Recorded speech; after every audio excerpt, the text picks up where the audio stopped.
ओम शांति। मैं एक आत्मा हूँ, प्रकृति के बीच में निवास करती हूँ। परम पिता परमात्मा की संतान हूँ। अपने कर्मों का पाठ बजाने इस साकारी दुनिया में आई हूँ। मैं अजर अमर अविनाशी हूँ। आँखों द्वारा देखने वाली, मुख द्वारा बोलने वाली, कानों द्वारा सुनने वाली चैतन्य शक्ति हूँ। ये शरीर मेरा एक वस्त्र है जिसे धारण कर मैं आत्मा अपने कर्मों का पाठ बजाती आई हूँ। मैंने अनेक जन्मों में अनेक शरीर धारण कर अपने कर्मों का पाठ बजाया। अब मन बुद्धि के द्वारा साकारी लोक से दूर, सूरज चांद तारा गण से भी दूर, आवाज की दुनिया से परे शांति धाम जा रही हूँ। मैं शिव बाबा के सानिध्य में स्थित हूँ। अहो, यहाँ पर कितनी शांति ही शांति है, प्रकाश ही प्रकाश है। मैं आत्मा अपने निज स्वरूप में स्थित हूँ। मैं शांत स्वरूप आत्मा हूँ। मैं प्रेम स्वरूप आत्मा हूँ। मैं सुख स्वरूप आत्मा हूँ। मैं आनंद स्वरूप आत्मा हूँ। मैं पवित्र स्वरूप आत्मा हूँ। मैं ज्ञान स्वरूप आत्मा हूँ। मैं शक्ति स्वरूप आत्मा हूँ। बाबा, आप सर्व आत्माओं के कल्याणकारी पिता हो। रूप में बिंदु और गुणों में सिंधु हो। जन्म मरण से न्यारे हो। सुख करता दुख हरता हो। सारे संसार के स्वामी हो। अजर अमर अविनाशी हो। सर्वशक्तिमान हो। शांति के सागर हो। गुणों के भंडार हो। प्रेम के सागर हो। सुख के सागर हो। पवित्रता के सागर हो। प्रकाशवान हो। मैं अपने शब्दों में आपकी विशेषताओं का वर्णन नहीं कर सकती हूँ बाबा। आपने मुझे परम प्यार देकर मेरी जन्म जन्मांतरों की थकान दूर कर दी है बाबा। आप मेरे परम हितैषी हो। आप ही मेरे सच्चे सच्चे माता पिता हो, सदगुरु हो, टीचर हो, भाई हो, मित्र हो, बच्चा हो, साजन हो। आप ही मेरे सब कुछ हो बाबा। आपसे ही मेरे सर्व संबंध हैं। आप मिले मुझे सब कुछ मिल गया है बाबा। मैं आपकी कहाँ तक सराहना करूं बाबा। आपने तो मुझे जीवदान दे दिया है। आपकी गुण और शक्तियाँ मुझ में समा रही है। मेरे जन्मों जन्मों के पाप कर्म खत्म हो रहे हैं। मैं आत्मा पावन बनती जा रही हूँ, संपूर्ण बनती जा रही हूँ। मैं सदैव आपकी आज्ञाकारी बनकर रहूँगी। आप जो कहोगे। जी हाँ बाबा, मैं आपकी यज्ञ रक्षक यज्ञ स्नेही हूँ। मैं आपकी हूँ, आपकी ही थी और सदा आपकी ही होके रहूँगी। इस भाग्य को सदैव याद रखूँगी और सदा आपकी आभारी रहूँगी। ओम शांति। मैं आत्मा गुणों और शक्तियों से भरपूर होकर वापस साकारी लोक में जा रही हूँ। विश्व की सर्व आत्माओं का कल्याण हो, कल्याण हो। सबको सुख मिले, शांति मिले, आनंद मिले। सबको आपका परिचय मिले बाबा, आपका ज्ञान मिले। हर आत्मा आपके वर्षे की अधिकारी बने। संसार सुखमय बनता जा रहा है। प्रकृति के पांचों तत्व शुद्ध सत्वगुणी बनते जा रहे हैं। सबके विकार दूर हो रहे हैं, सब निरोगी हो रहे हैं, सबके कष्ट दूर हो रहे हैं। विश्व की सर्वात्माओं का कल्याण हो, कल्याण हो, कल्याण हो। ओम शांति।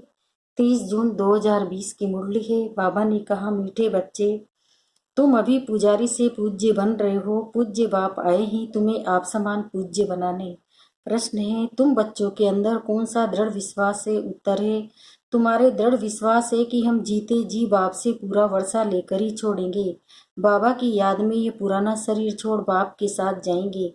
बाबा हमें घर का सहज रास्ता बता रहे हैं। गीत ओम नमो शिवाय, ओम शांति, ओम शांति, ओम शांति तो बहुत मनुष्य कहते रहते हैं। बच्चे भी कहते हैं ओम शांति। अंदर तो आत्मा है, वो कहती है ओम शांति, परंतु आत्माएं तो यथार्थ रीति अपने को जानती नहीं है, न बाप को जानती है। बल पुकारते हैं, परंतु बाप कहते हैं मैं जो हूँ, जैसा हूँ, यथार्थ रीति मुझे कोई नहीं जानते। यह भी ब्रह्मा भी कहते हैं कि मैं अपने को नहीं जानता था कि मैं कौन हूँ, कहाँ से आया हूँ। आत्मा तो मेल है ना, बच्चा है, फादर है परमात्मा। तो आत्माएं आपस में ब्रदर्स हो गई। फिर शरीर में आने कारण कोई को मेल कोई को फीमेल कहते हैं। परंतु यथार्थ आत्मा क्या है ये कोई भी मनुष्य मात्र नहीं जानते। अभी तुम बच्चों को ये नॉलेज मिलती है, जो फिर तुम साथ ले जाते हो, वहाँ ये नॉलेज रहती है। हम आत्माएं ये पुराना शरीर छोड़ दूसरा लेते हैं, आत्मा की पहचान साथ में ले जाते हैं। पहले तो आत्मा को नहीं जानते थे, हम कब से पाठ बजाते हैं, कुछ नहीं जानते थे। अभी तक भी कहीं अपने को पूरा पहचानते नहीं हैं, मोटे रूप से जानते हैं और मोटे लिंग के रूप को ही याद करते हैं। मैं आत्मा बिंदी हूँ, बाप भी बिंदी है, उस रूप में याद करे ऐसे बहुत थोड़े हैं। नंबरवार बुद्धि है ना, कोई तो अच्छी रीति समझकर औरों को भी समझाने लग पड़ते हैं। तुम समझाते हो अपने को आत्मा समझ और बाप को याद करना है, वही पतित पावन है। पहले तो मनुष्य को आत्मा की ही पहचान नहीं है, तो वह भी समझना पड़े अपने को। जब आत्मा निश्चय करे तब बाप को भी जान सके। आत्मा को ही नहीं पहचानते, इसलिए बाप को भी पूरा जान नहीं सकते। अभी तुम बच्चे जानते हो हम आत्मा बिंदी है, इतनी छोटी सी आत्मा में 84 जन्मों का पाठ है, ये भी तुमको समझाना पड़े। नहीं तो सिर्फ कहते हैं ज्ञान बहुत अच्छा है, भगवान से मिलने का रास्ता बड़ा अच्छा बताते हैं, परंतु मैं कौन हूँ, बाप कौन है, ये नहीं जानते। सिर्फ अच्छा अच्छा कह देते हैं। कोई तो फिर ऐसे भी कहते हैं कि ये तो नास्तिक बना देते हैं। तुम जानते हो ज्ञान की समझ कोई में भी नहीं है। तुम समझाते हो अभी हम पूज्य बन रहे हैं। हम किसी की पूजा नहीं करते हैं, क्योंकि जो सबका पूज्य है ऊंचते ऊंच भगवान, उनके हम संतान हैं, वह है ही पूज्य पिताश्री। अभी तुम बच्चे जानते हो पिताश्री हमको अपना बनाकर और पढ़ा रहे हैं। सबसे ऊंचते ऊंच पूज्य एक ही, उनके सिवाय और कोई पूज्य बना न सके। पुजारी जरूर पुजारी ही बनाएंगे, दुनिया में सब है पुजारी। तुमको अभी पूज्य मिला है तो आप समान बना रहे हैं। तुमसे पूजा छुड़ा दी है, अपने साथ ले जाते हैं। ये छी दुनिया है, ये है मृत्युलोक। भक्ति शुरू ही तब होती है जब रावण राज्य होता है। पूज्य से पुजारी बन जाते हैं, फिर पुजारी से पूज्य बनाने के लिए बाप को आना पड़ता है। अभी तुम पूज्य देवता बन रहे हो, आत्मा शरीर द्वारा पाठ बजाती है। अभी बाप हमको पूज्य देवता बना रहे हैं आत्मा को पवित्र बनाने के लिए। तो तुम बच्चों को युक्ति दिए, बाप को याद करने से तुम पुजारी से पूज्य बन जाएंगे, क्योंकि वह बाप है सर्व का पूज्य। जो आधा कल्प पुजारी बनते हैं वह फिर आधा कल्प पूज्य बनते हैं। ये भी ड्रामा में पार्ट है। ड्रामा के आदि मध्य अंत को कोई भी नहीं जानते।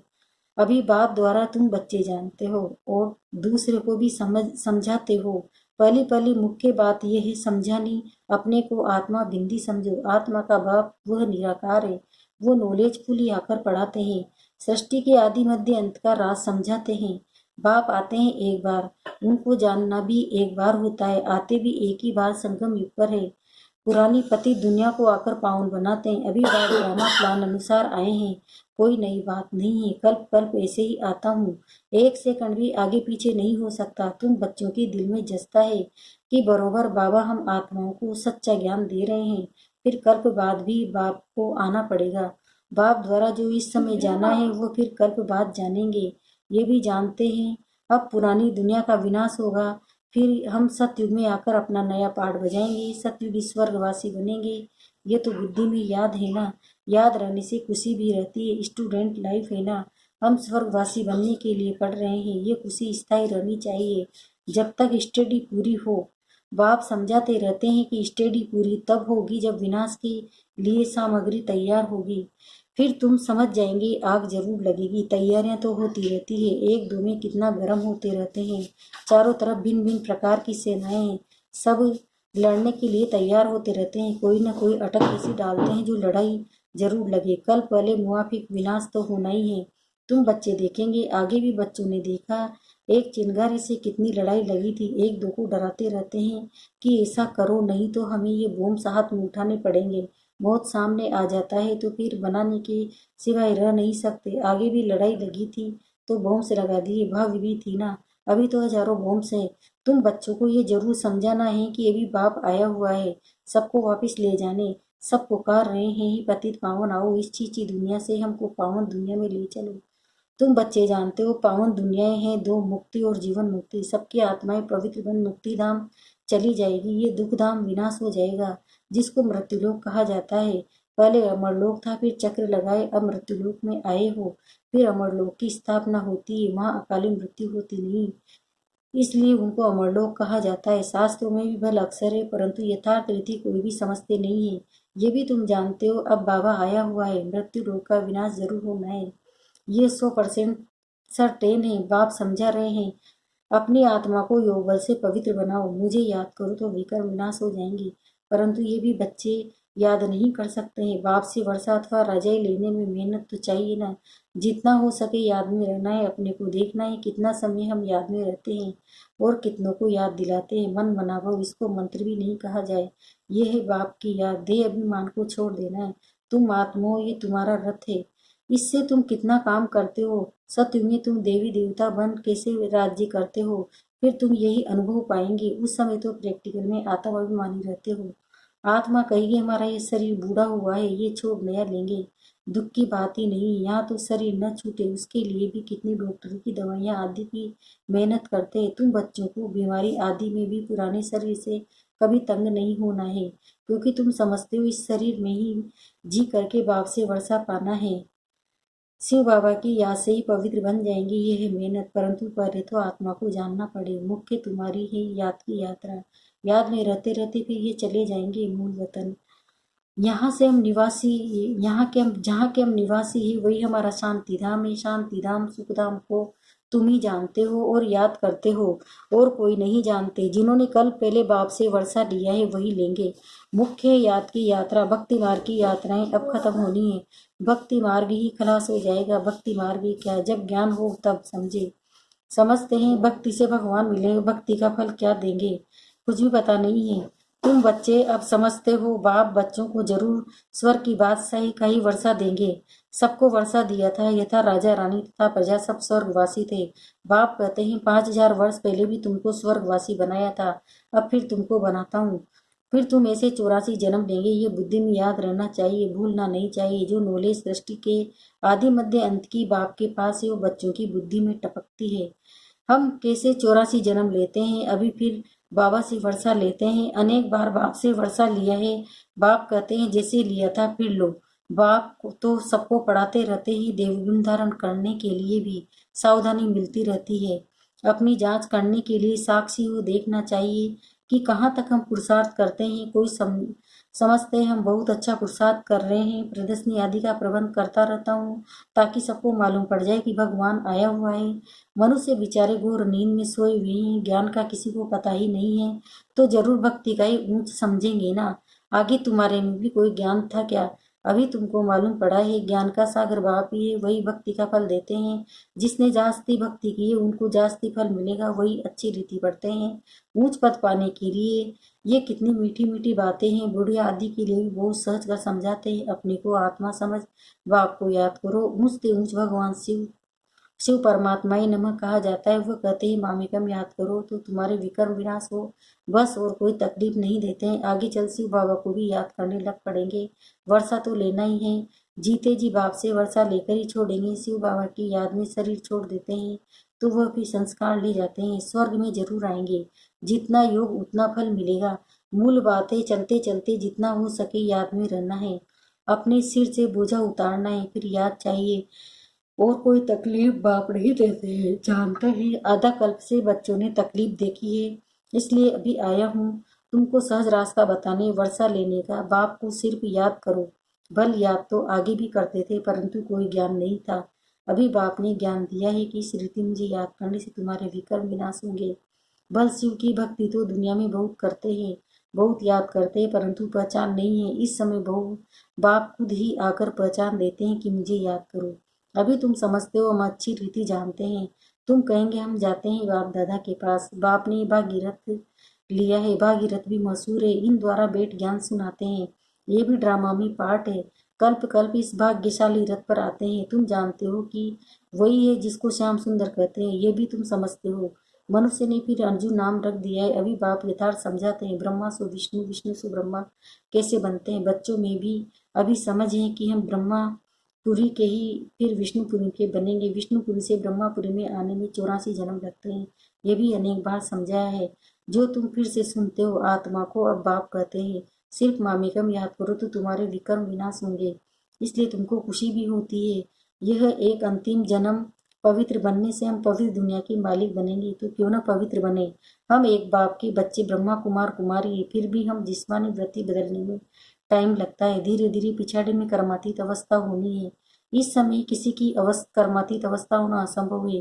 कर्मातीत अवस्था हो जाए फिर तो ये शरीर भी न रहे, इनको छोड़ना पड़े, लड़ाई लग जाए, एक बाप की ही याद रहे, इसमें मेहनत है। अच्छा, मीठे मीठे से खिलते बच्चों प्रति माता पिता बाप दादा का याद प्यार और गुड मॉर्निंग। रूहानी बाप की रूहानी बच्चों को नमस्ते। हम रूहानी बच्चों की भी रूहानी माता पिता बाप दादा को याद प्यार गुड मॉर्निंग नमस्ते नमस्ते। धारणा के लिए मुख्य सारे साक्षी हो अपने को देखना है कि हम कहाँ तक पुरुषार्थ करते हैं, चलते फिरते कर्म करते कितना समय बाप की याद में रहते हैं। दूसरा, इस शरीर से कभी भी तंग नहीं होना है, इस शरीर में ही जी करके बाप से वर्षा पाना है। स्वर्गवासी बनने के लिए इस लाइफ में पूरी स्टडी करनी चाहिए। वरदान, मास्टर रचयिता की स्टेज द्वारा आपदाओं में भी मनोरंजन का अनुभव करने वाले संपूर्ण योगी भव। मास्टर रचयिता की स्टेज पर स्थित रहने से बड़ी आपदा एक मनोरंजन का दृश्य अनुभव होगी। जैसे महाविनाश की आपदा को भी स्वर्ग के गेट खुलने का साधन बताते हो, ऐसे किसी भी प्रकार की छोटी बड़ी समस्या व आपदा मनोरंजन का रूप दिखाई दे, हाय हाय के बजाय हो शब्द निकले, दुख भी सुख के रूप में अनुभव हो, दुख सुख की नॉलेज होते हुए भी उनके प्रभाव में न आए, दुख को भी बलिहारी सुख के दिन की आने की समझे, तब कहेंगे संपूर्ण योगी। स्लोगन, दिल शिकस्त को छोड़ साधारण संकल्प करना अर्थात धरनी में पांव रखना। ओम शांति। शुक्रिया बाबा, शुक्रिया आपका, पद्मा पदम शुक्रिया।